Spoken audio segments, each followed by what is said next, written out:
Number 10. MINDSPINNER. MINDSPINNER is one of the clones of Miles Morales because guess what?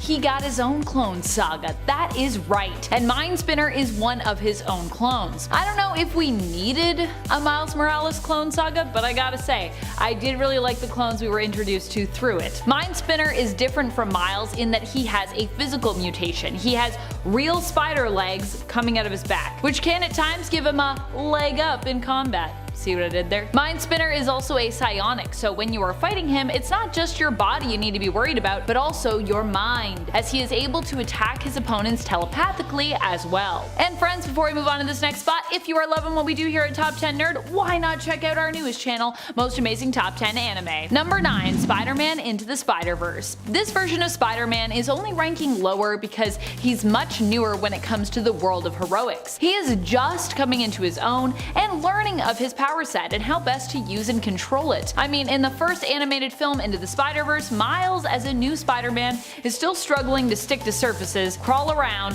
and safely unstick, and he can't quite get a hold of his camouflage abilities either just yet. But hey, he's new. He's definitely trying. I love this version of Miles, and I personally cannot wait to see him come more into his own and become even more powerful in the next film, Across the Spider-Verse. Number 8. Ultimate Spider-Ham. That's right, Peter Parker isn't the only one with an alternate Spider-Ham persona, if you can believe that. Miles also has his own version. Sometimes referred to as Ultimate Spider-Ham, this more realistic version of Spider-Ham, an alternate of both Peter Parker of Earth 8311 and Miles Morales of Earth 1610, goes by the name of Miles Morhames. In his home reality, Miles follows in the footsteps of the original Spider-Ham, Peter Parker of Earth 14094, as this is the reality where Miles hails from. After his reality was destroyed, Ultimate Spider-Ham became one of its only known survivors, and he traversed the multiverse, warning other worlds of their coming doom. He learned on his travels that there was one constant when it came to ensuring a reality's safety, it seemed: the existence of a child born of Sue Storm and Reed Richards. However, in the 1610 reality which he came to, it seemed that Sue Storm and Ben Grimm's child was the one who was destined instead to fill this role. Thank goodness, because I know Sue did not want to be with Reed in that reality. This version of Miles shares the Earth 1610 power set,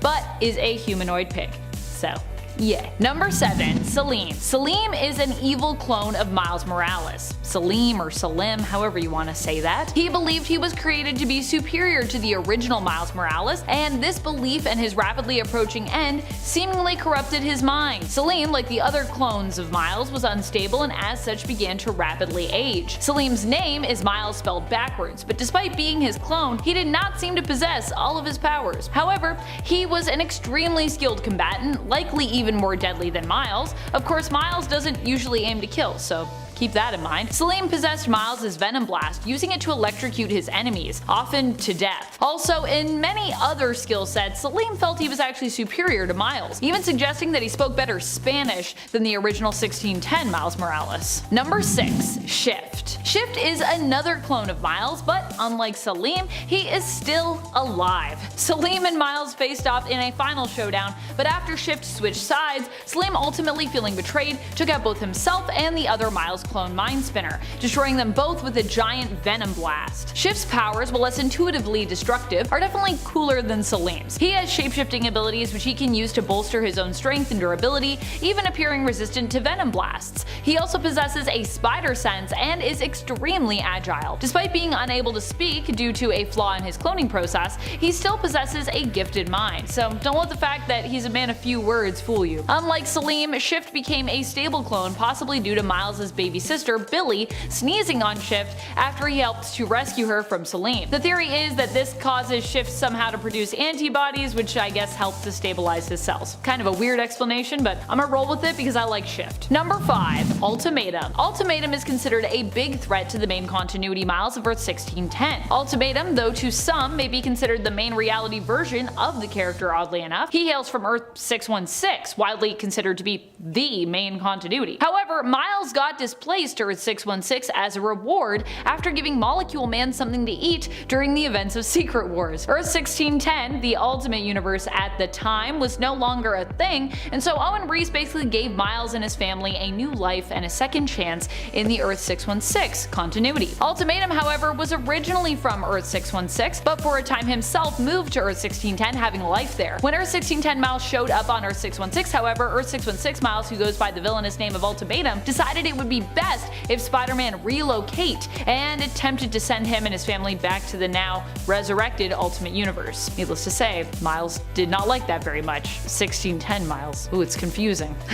Number 4. INSOMNIAC'S Miles Morales. INSOMNIAC'S Miles Morales is the version that hails from the PlayStation and now PC game Spider-Man Miles Morales. This version of Miles is still figuring out how to be a hero, but finds himself superpowered after being bitten by an experimental Oscorp spider. Miles, in his own short sequel, is tasked with looking after New York in Peter's absence. Like his comic book counterpart, he has the proportional strength, speed, and agility of a spider, but also possesses camouflage abilities and his Venom Blast as well. Miles is also something of an aspiring scientist himself. Like Peter, he also possesses a genius-level intellect. Number 3. Mayor Miles Morales. Mayor Miles Morales hails from the alternate future of Earth 13153, as seen in Miles Morales: The End. In this reality, a group of monsters known as the Germs attacked and destroyed most of Earth. Brooklyn ends up being one of the last safe havens for humanity, where many people have fled to. Miles ends up revealing his secret identity in this reality to some of Earth's last survivors, and ends up becoming the mayor of New York, hence why we call him Mayor Miles Morales, or Mayor Morales if you will. As a result, he works hard to fight against the Germs and keep the people of Brooklyn safe. In the end, this older, more experienced version of Miles chooses to sacrifice his life in the fight to protect his people. He ends up dying while also taking out the threat of Captain Last, a villain who models himself after Captain America and ends up merged with the Germ in the end. Number 2. Earth 8. This is an alternate future to that of Earth 65. In this reality, Miles Morales ends up married to Spider-Gwen. The two go on to become members of the Amazing Eight, their world's premier superhero team. They have 2 children together who also join the team, and also both Miles and Gwen are known as celebrities the world over in this reality. It's apparently a paradise-like reality where the world's own Watcher is constantly worried about the Watcher of Earth 65, as damage done to that world would obviously cause Earth 8 to cease to exist. While we don't know too much about the power levels of this Earth's Miles Morales, we can't imagine both he and Gwen are powerful enough and have a good enough handle on the world with their superhero team that they can pretty much just up and take a second honeymoon without much worry. So I think that's saying something. Number 1. Hulk. Miles Morales becomes the Hulk in issue number 3 of his own What If series. In this series, we see alternate versions of him becoming different heroes other than Spider-Man, and in this issue, one of those alternate heroes is of course none other than the Hulk. Here we learn that in this alternate world, Miles became the Hulk thanks to his uncle Aaron. His uncle was holding on to nuclear materials used to build a bomb. Well, he was holding on to sort of the energy source for that. It was only a part of the bomb. And when Miles swatted at a spider near the briefcase that was contained in, it resulted in one of the capsules kind of exploding. He was transformed into the Hulk, and from that day would struggle with his own inner demons and rage, and also deal with, becoming a Hulk every now and then. Eventually, he came to blows with this Earth's Abomination, who was actually responsible likely for his own transformation as well as for killing his uncle, which Miles felt very complex feelings about that whole thing. And here, Miles' Hulk was strong enough to, 1, end Abomination, which is pretty spooky, and brave enough to confront and accept his anger as well as forgive his deceased Uncle Aaron. Hulk really is the strongest there is. Even Miles Hulk. It's like strong on a lot of levels. I love how Miles has his own long list of alternates. I just think that's so cool. It just goes to show you he truly is just Spider-Man. Number 10. Beat. If you've been watching the videos I've been doing recently, then you've seen me talk about Warp World more than a few times. It's the world that formed when Gamora merged each soul in the universe with another and trapped its inhabitants in the Soul Stone. For Star-Lord, he amalgamated with both Groot and possibly Rocket Raccoon to form Pete. I can honestly say that he kind of freaks me out a little bit. I don't know why, just kind of does. But considering Peter Quill is really just a regular dude, any kind of extra abilities he acquires makes him more powerful, and I'd say being part tree is a great one. He looks like Groot, has rocket boots, and he's got Rocket Raccoon inside of him. Oh, and while at first he only says, "We are Pete," he can actually talk. Maybe not a power we want, but still. Number 9. T'Challa. In the MCU's animated What If series, we get a really awesome Star-Lord. Not Peter Quill. No. In this alternate timeline, the Ravagers think they were hired to collect the Wakandan prince T'Challa. T'Challa taught the Ravagers to change their lifestyles, and he became an admirable intergalactic icon where he took the name Star-Lord. This Star-Lord was a hero of the galaxy. He convinced Thanos to take a different path than the one he was going down, convincing him to join the Ravagers. T'Challa went to Morag, where he got the orb from the temple, where he confronted Korath and Sarkarians, who wanted the orb on Ronan's orders, and they were easily defeated by Star-Lord. He learned of the Embers of Genesis and made it his mission to acquire the Embers in order to terraform worlds to solve the issue of starvation and resources running dry, and he was successful in getting it from the Collector. T'Challa and the Ravagers found out about Ego's arrival on Earth and that he went to claim his son Peter Quill. Ego began his expansion, but T'Challa stopped him and took Quill away. T'Challa was even recruited to the Guardians of the Multiverse by Uatu the Watcher. His accomplishments are many, and all are impressive. Number 8. Kitty Pryde. In the Earth 616 reality, Peter Quill stepped away from his role of Star-Lord to become Emperor of the Spartax Empire, the empire of his father and the reason for him being near immortal and superhuman and all that. When he did, Kitty Pryde, who if you don't know had a bit of a thing with Peter, took over the role in his place. Her mutant powers obviously put her a cut above a half Spartax and instantly made her one of the most powerful versions of a Star-Lord. That's not to mention her intelligence and skill as an engineer, plus her mutant buddies also make her uniquely gifted. Kitty Pryde is already a pretty powerful mutant in Marvel Comics, but when she's with the Guardians of the Galaxy, she even becomes cosmically powerful thanks to the Black Vortex. I wonder if we will ever see this happen in the MCU. It would take a lot to figure out, but I think Kitty Pryde would at least have the intelligence and self-control not to punch Thanos while he is being telepathically subdued. Number 7. Lord Starkill. Everybody loves pirates. Well, not real pirates, they're kind of the worst, but like fictional pirates. Those guys are cool. Usually. In the reality of Earth 25271, Peter Quill has become Lord Starkill, a wanted space pirate and leader of the Ravagers. His greatest nemesis was the leader of the Zeta Flight pirates, Carol Danvers. He is hired by the great wise peacekeeper Thanos, the Just, to find the Reality Stone and bring it to Thanos so he can finally rid the universe of criminals. Instead of elemental blasters, Starkill wielded a elemental rifle, but he was generally very similar to the normal Peter Quill, except seemingly much more successful. Also, Groot is now Root and he's a carrot. Starkill ends up capturing the galaxy-displaced Carol Danvers before both their crews mutiny on them. It's a wild ride and it's very funny, but it has enough cool moments. This Star-Lord has his hands on the Reality Stone, which should make him more powerful, but he barely used it properly, and for that I shame him to the 7th spot. Number 6. Old Man Quill. In the world of Old Man Logan, all the supervillains teamed up and took out huge groups of heroes, leaving America as a wasteland. But before that ever happened, Peter Quill left Earth and his Guardians of the Galaxy to take over his father's place as Emperor of Spartax, ruling for many years. So that's 1 point for power. Except, eventually his people were kind of destroyed. Also, the Guardians of the Galaxy passed away too, with Peter unable to save them. So yeah, he has some faults, but it's his shame that drives him to come back to Earth and try to do things right. What is kind of interesting is that he imagines the Guardians all alive in his head, and it actually allows him to be quite capable. He imagines Gamora, Drax, and Rocket all doing things that in reality was actually just him, including hacking a drone to free Fing Fang Foom in a coliseum, defeating Pulsar, and the Madrox gang. In the climax of the story, the Universal Church of Truth, the ones who helped destroy his planet and the Guardians of the Galaxy, come to find him on Earth, and he dons the Hulkbuster armor to take them on. He defeats Astra, Fang, Manta, Gladiator, Titan, Warbird, and Warstar all by himself with the Hulkbuster. So yeah, he is more than capable. Number 5. Nova. Star-Lord as a Nova kinda just makes sense.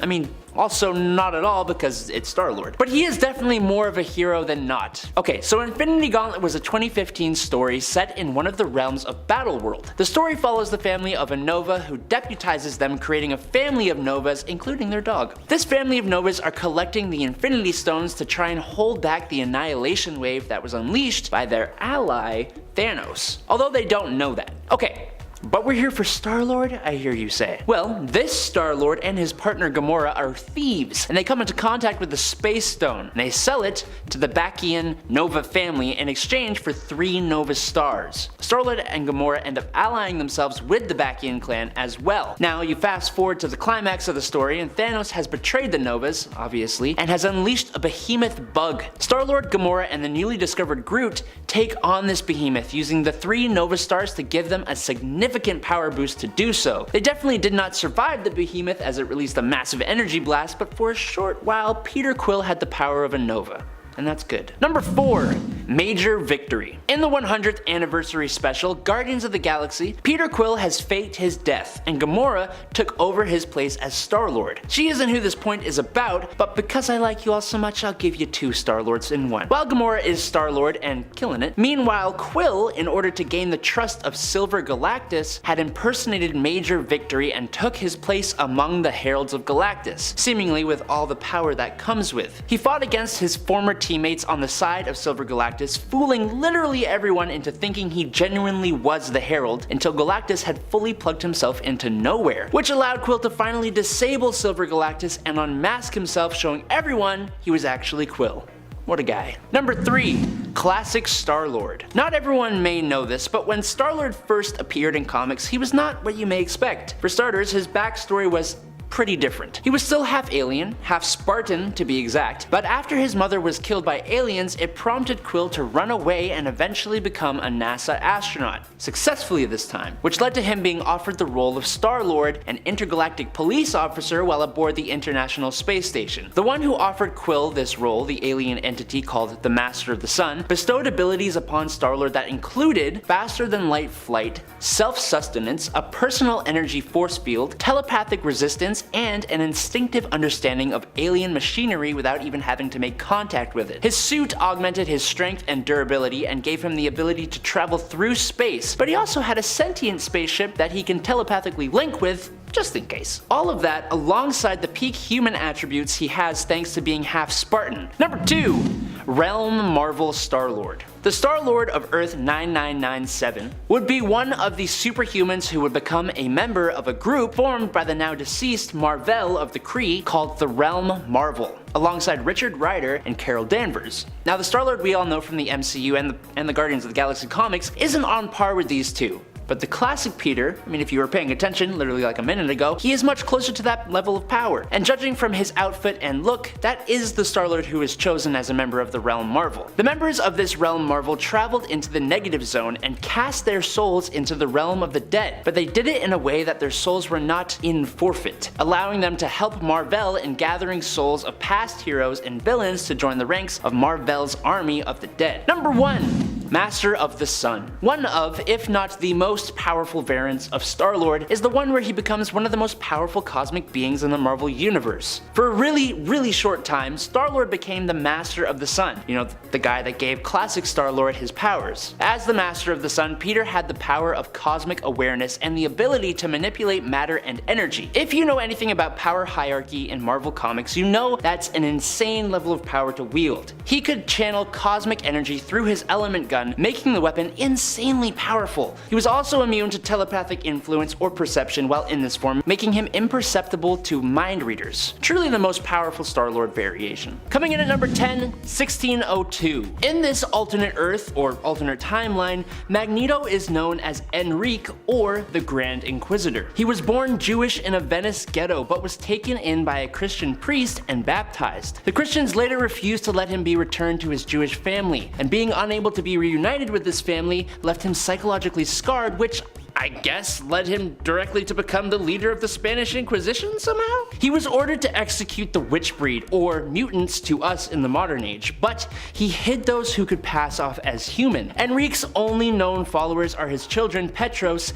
and sister Wanda, who are Quicksilver and the Scarlet Witch, in case you didn't make the connection. And his spy in the Vatican is the Toad. Enrique uses his position to further his needs and curry favor with the influential figures, including King James of Scotland. While Enrique is attempting to have Angel killed, the witch breed is rescued by Iceman and Cyclops. If you guys haven't read 1602, definitely do. It's written by frickin' Neil Gaiman. Like, come on. Hey guys, if you're enjoying this video, make sure you drop a like. It really helps us out as a channel and we would really appreciate it. It's on to number 9 with Age of Apocalypse Magneto. In the reality of Age of Apocalypse, Magneto leads this world's X-Men after the death of his friend Charles Xavier, at the hands of Xavier's son David, who traveled back in time hoping to kill Magneto. Magneto and the X-Men fight against the forces of this world's Apocalypse, who, without the interference of Xavier, was able to take over North America. Magneto's team is composed not only of the X-Men but also includes mutants like Sabretooth and other not so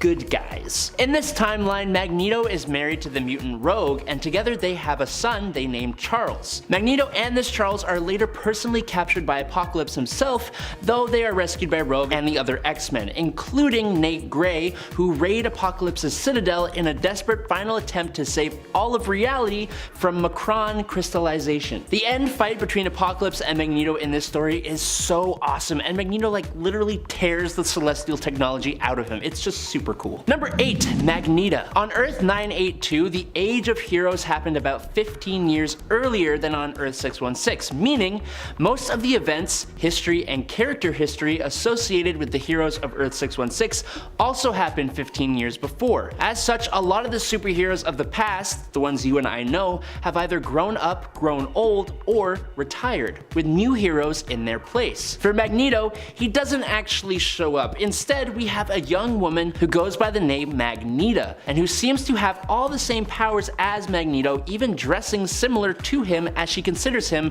her predecessor. She started off as a hero and always spouted the heroic ideologies that Magneto followed, condemning his more negative aspects. But that didn't really seem to matter though, as she eventually went bad anyways and founded the Sisterhood of Mutants as a strike team for mutants against human oppression. Her efforts to recruit a Midtown high school student named Nucleus brought her into conflict with Spider-Girl and the X-People. Number 7, Max Eisenhardt of Earth 8013. In this reality, where Charles Xavier had died in his first encounter with Lucifer, Magneto formed his Brotherhood of Evil Mutants using his children Pietro and Wanda alongside Cyclops, Jean Grey, Iceman, Angel, and Beast, who curiously wielded gauntlets that made him some very Wolverine-like claws for some reason, I don't know. These 5 youths were the original X-Men on Earth 616, which makes it really interesting to see them in this strange Magneto-led bad guy team. Together, they actually ended up successfully conquering the world, but then again, they were unable to prevent Galactus from in turn destroying that world, so... But hey, you win some, you lose some, you know? I don't know. Number 6, what if Magneto ruled all mutants? In this what if story from 1996, Magneto leads mutant kind as they float above Earth in space on a sanctuary Magneto established called Avalon. Magneto had decided to let his mutants rule themselves so that he wouldn't be a dictator to them. Unfortunately, a large group of mutants had divided themselves into 2 warring factions known as the Isolationists, who wanted to move Avalon to another star system, and the Annihilates, who wanted to go the easier route of destroying humanity and just taking the Earth for themselves. Magneto had to stop the 2 factions from fighting when they nearly destroyed Avalon. Later, after the birth of the first child on Avalon, Magneto actually manipulated events in order to unite the 2 warring factions together, but on the outside he acted as though he was done trying to get them to work together. What If number 85 from 1996 is certainly an interesting story, and you should definitely check it out. Number 5, Age of X. Max Eisenhardt from Earth 11326 proved to be a master strategist and a radical leader in a fight against the human race. He was a key figure in organizing resistance movements, protests, and he was the leader of both the Brotherhood and the Acolytes. He also supplied the Mutant Liberation Front with intel and logistical support. Now, similar to his Ultimate Universe counterpart, he once attempted to reverse the Earth's magnetic poles, and he would have succeeded if it hadn't been for Tony Stark and Reed Richards, who created technology that thwarted his plans and prevented any further attempts. One of his biggest feats though would be the creation of Fortress X. Magneto, using his powers, literally stole several skyscrapers from New York City and put them together to create a mutant safe haven. It was both a show of force and a mutant rallying cry. Now, after the incursions, this version of Magneto would actually go on to play a key role in the Battle World Red Skull Volume 2 storyline. Definitely a good read there, check it out. Number 4, Heroes Reborn. Heroes Reborn Magneto and the mutant force Force Volume 1 on Earth TRN 852 gives us a version of Magneto who set up yet another mutant sanctuary in the form of Island M, and founded and led a team known as the Mutant Force consisting of Frenzy, Jubilee, Rogue, Sabra, Mr. 1, and Mr. 2, including himself. During a mutant protest against mutant registration, a fight broke out with the Squadron Supreme of America, who are like a Marvel's Comics Justice League, if that makes sense. During the fight, Power Princess, who is basically Wonder Woman, killed Professor X and paralyzed Magneto after hitting him in the spine. Magneto, affected by the passing of Xavier, and who kind of took on his whole wheelchair thing, vowed to aid mutants against human oppression. This Magneto variation actually gets his body taken over by Cassandra Nova in a crazy twist of events, and honestly, the whole story is a wild ride from start to finish. Number 3, Ultimate Universe. Everything in the Ultimate Marvel Universe, or Earth 1610, is more extreme for better or for worse. While some fans hate this version of Magneto for being a straight up villain and not the anti-hero the character has become, it is almost impossible to deny that he does show just what Magneto is totally capable of. This version of Magneto is significantly darker and more cynical than the mainstream version, regarding all humans with utter and unwavering disdain and likening them to insects. On several occasions, he has attempted to carry out extreme genocidal plans for the human population using the noticeably larger Brotherhood of Mutants he is in control of. This Magneto has displayed enough power to defeat the Ultimates, including Thor, a literal god, twice. And he was even successfully able to reverse the magnetic poles of the Earth, resulting in the Ultimatum event that was supposed to end the Ultimate Universe, but didn't for some reason, I don't know. Number 2, Brother Mutant. If you are a comic book fan, which I hope you are considering you've made it this far in the video, I highly encourage you to check out the Exiles team if you haven't already. They are a reality hopping team of heroes and sometimes villains that go around trying to fix fractured realities. One such reality that multiple teams of specifically alternate versions of Wolverine have been trying to save would be Earth 127. This reality was one of the many that was accidentally fractured by the explorations of the Time Breakers, and has a few gender swapped characters including Magneto and his children. On this world, the Scarlet Warlock attempted to transfer the adamantium skeleton of 127's Wolverine into his mother, Magneto. But the Warlock's hex powers inadvertently merged himself, his mother Magneto, his sister Quicksilver, and the mutant Mesmero with Wolverine, creating an entirely new and extremely powerful entity known as Brother Mutant, who sought to take over the world. And in at number 1 is Magneto from House of M. When the forces of Professor X, the Avengers, and the X-Men arrived to defeat or defend the Scarlet Witch, due to her unstable mind and powers, and the influence of her brother, she caused a white flash to go off and used her powers to change reality. Mutants were no longer the minority, free to use their powers, living as proud mutants. All the mutant heroes were now living their perfect lives. Most of the societal changes in this alternate timeline were directly thanks to the strong and successful leadership of the House of Magnus, meaning Magneto and his children. Magneto took the fight to the USA with his fellow mutants. He brought down the SHIELD helicarrier and fought a final battle against the Sentinels in Central Park, defeating them. The President of the United States was captured, and Magneto and Genosha were now the world's premier superpower, with large parts of the world under his control as king. King Eric Magnus was the most powerful individual in the world, if we don't consider the Scarlet Witch, who literally created it all. Instead of mutant oppression, humans were now being oppressed and hunted by alternate versions of Sentinels. Heroes like Luke Cage, Hawkeye, and more tried to rise up and defend the defenseless as a group called the Human Resistance Movement. Number 10. Goose Rider. Coming from the same animal-themed alternate universe as Spider-Ham, little is known about this variant of Ghost Rider other than the fact that he is a goose. This may not seem very powerful to some of you, but anyone who has ever dealt with a Canada goose knows how truly dangerous, despicable, and vengeful they can be. The idea of one of these awful creatures also being granted the powers of Ghost Rider is a truly terrifying thing to contemplate, and worth at least the number 10 spot on this list. Number 9. Ghost Rider 2099. The Ghost Rider of the year 2099 is actually the only entry on this list that doesn't get their powers from any demonic source. Zero Cochrane is instead a young computer hacker who was murdered by a rival street gang while out on a hacking mission. In an origin story not dissimilar to Chucky from Child's Play, Zero managed to download his mind into the internet before dying. He was greeted by a group of digital beings who sent him back in a robot body. Realizing that the robo body resembled the original Ghost Rider, Zero decided to take on the identity despite not technically being a Ghost Rider. Zero's power grid in the official handbook of the Marvel Universe actually lists his abilities as being much higher than many of the other Ghost Riders on this list, but as they are not a true Ghost Rider, I have decided to rank him pretty low. Number 8. Ghost Spider. A Peter Parker from an alternate dimension who travels the multiverse with the help of his Uncle Ben, stealing the powers of other Spider-Men in order to better defend his universe. The Amazing Spider, as he called himself, eventually kidnapped the Spider-Man of Earth 616 and brought him to his universe. When Spidey learned of his misguided alternate's plan, he managed to convince him that what he was doing was wrong. Although evil Uncle Ben tried to kill the mainstream Spider-Man,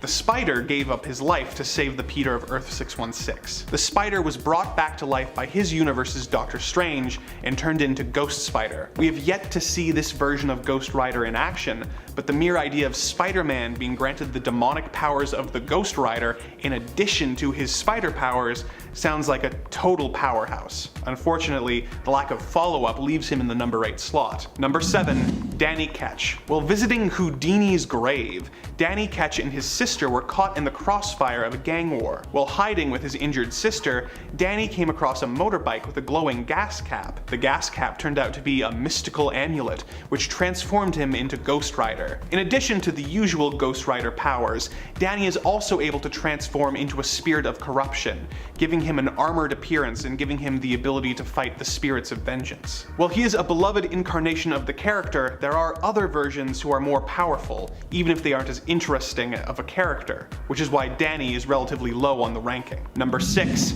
Caleb. A Civil War era black man, Caleb was able to purchase his and his family's freedom and set up a life for himself on a farm. Aided by his friend Travis, a former Confederate soldier who Caleb had saved the life of, he was able to set up a pretty good life for himself. Unfortunately, a gang led by a man named George Regan killed Caleb and his family in a racist attack. Caleb was brought back as a Ghost Rider and teamed up with Travis to hunt down the men who had destroyed his family and get his revenge. Because of the personal nature of his mission, Caleb has a determination that makes him truly terrifying to behold. He has all of the standard Ghost Rider powers, such as the flaming skull and the penance stare, but he has also displayed powers that none of the other Ghost Riders have shown to be capable of. These include the power to travel between dimensions with the use of his Hellfire, and the ability to possess and control the corpses of his victims. Number 5. Johnny Blaze. Johnny Blaze is a motorcycle stuntman who, in an effort to save his surrogate father, Crash Simpson,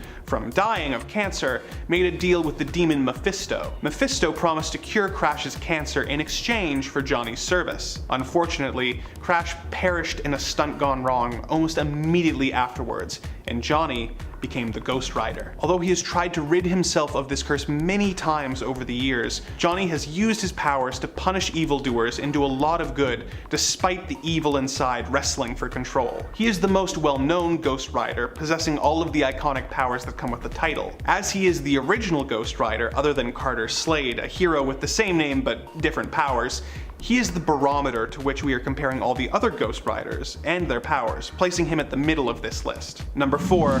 Alejandra Jones. When Johnny Blaze gave up the Ghost Rider curse, the spirit of vengeance transferred to Alejandra Jones. Jones had trained her entire life for the opportunity to become a Ghost Rider so that she could punish the sins of humanity. Because of this training, she was able to be an extremely powerful Ghost Rider, although she lost a huge amount of this power when Johnny Blaze reclaimed the Ghost Rider identity. For the time she had it, she was incredibly strong. She had the power within her to be transformed into a kind of bomb who wiped out all of the sins of everyone in Nicaragua. Number 3.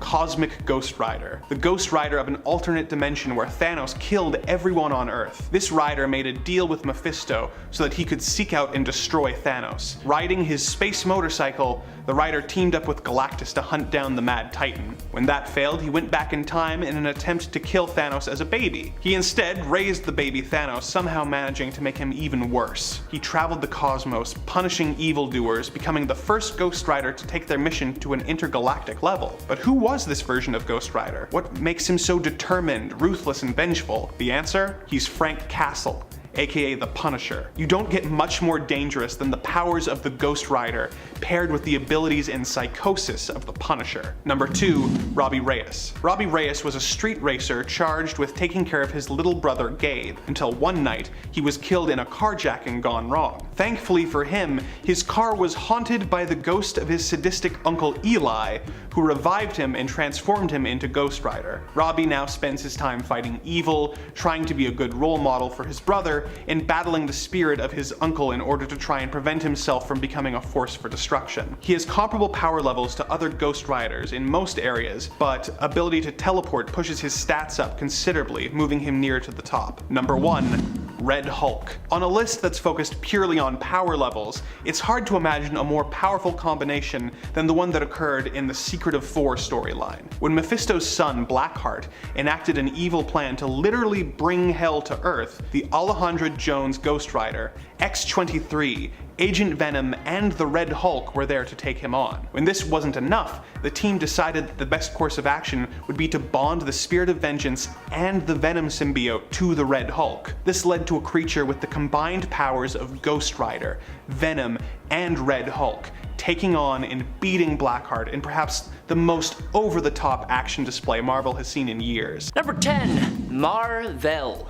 In the alternate universe of Earth 1610, or the Ultimate Universe, Mar-Vell was instead known as Mar-Vell. Now, just like the original, he was a Kree Empire agent placed on Earth, but working with S.H.I.E.L.D., and he had an incredibly cool costume that he could switch in and out of using the power to switch back and forth between Kree and human forms thanks to advanced cybernetics. He shares the same powers with most Captain Marvel versions, including the ability to generate energy blasts and shields, but that awesome Kree battlesuit also lets him generate a total cannon, which is a powerful energy weapon he would use when he helped Earth fight Galactus, which is the way less cool version of Galactus. Unfortunately, he passed away from that fight though. Number 9, Amalgam Universe. Way back in the day, the Fawcett Comics creation of Captain Marvel fell into the ownership of DC after several legal battles in the 1950s, resulting in the character of Shazam. However,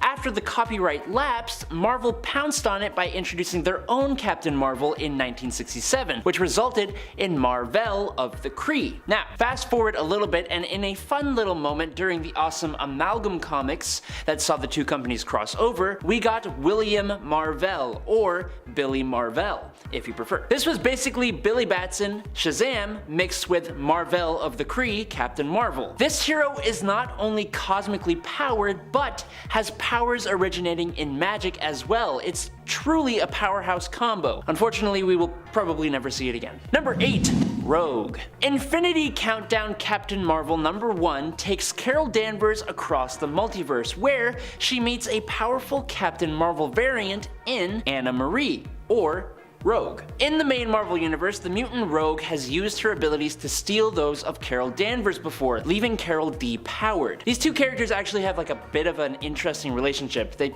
kind of practically hate each other for a time, but then they kind of get along later on. It's kind of weird. But in this alternate universe, when Rogue got Carol's powers, it actually altered her DNA, kind of swapping the two of these characters. So now, Rogue permanently has Captain Marvel's powers, plus her actual mutant abilities to gain more powers from others. It's kinda cool, but we barely see much of it. Number 7, Kamala Khan. In the Cosmic Ghost Rider series from 2018, on Earth 18138, Kamala Khan is not only part of a multiversal Guardians of the Galaxy, not only does she wield an adamantium star-spangled shield, she is no longer Miss Marvel. No, this Kamala Khan has become Captain Marvel, and one of the most powerful characters to carry that name. It's honestly just Kamala, but in the future, all grown up with an added shield. Unfortunately, while she has got to be incredibly powerful, just evident by the fact of who she is and the power she wields, plus whatever made her worthy of that shield, she still ends up getting completely disintegrated by Galactus. Doesn't really last all that long.